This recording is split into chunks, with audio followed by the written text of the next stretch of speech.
আমি ফরিদপুর সদরের কানাইপুর ইউনিয়নের দায়িত্বরত আছি কানাইপুর ব্লকে। তো আমার এই সিজনে গ্রীষ্মকালীন যে পেঁয়াজটা হয় এটা ব্যাপক আকারেই হয়, যেহেতু দাম বৃদ্ধি পায় এই টাইমে। তো এবার চাষিরা আমার কাছে খুব পরিমাণে গেছে যে ম্যাডাম আমাদের থাকতেছে না, মানে ফুলটা না ঝরে যাচ্ছে, শ্বাস থাকতেছে না। আমরা ভাবছি যে অতিরিক্ত খরাই এটা হয়েছে। আমরা কিছু ছত্রাকনাশকের পরামর্শ দিয়েছি এবং বলছি যে সেচ দেওয়ার ব্যবস্থা করেন, এটা খরার জন্য হইতেছে।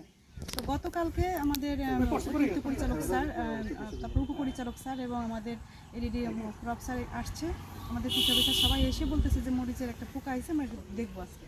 তো ওটা দেখে আমি বললাম কি এটার কারণে তো ফুল এরকম করে ঝরে যাচ্ছে স্যার, এই যে একটা স্যার, এই যে কেবলমাত্র। তো এটা দেওয়ার পরে এখন আমরা যদি স্যার আমরা কীটনাশক প্রয়োগ করি, তাহলে আশা করি যে সমস্যার সমাধান করার জন্য ঊর্ধ্বতন কর্মকর্তাগণ আমাদের ডিপার্টমেন্ট থেকে আসছেন। আশা করি যে দ্রুত একটা আমার কৃষকরা পরবর্তীতে লাভবান হবেন। ধন্যবাদ।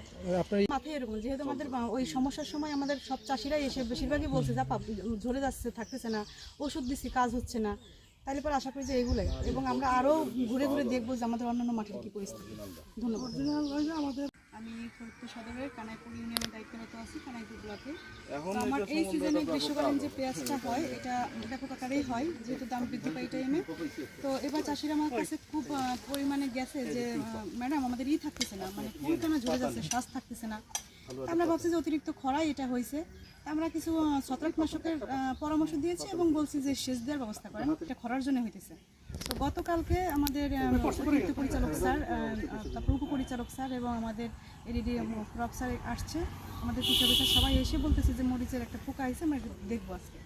তো ওটা দেখে আমি বললাম কি এটার কারণে তো ফুল এরকম করে ঝরে যাচ্ছে স্যার, এই যে একটা স্যার, এই যে কেবলমাত্র।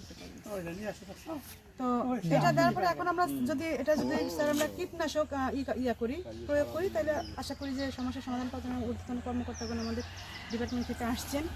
আশা করি যে দ্রুত একটা আমার কৃষকরা পরবর্তীতে লাভবান হবেন। ধন্যবাদ।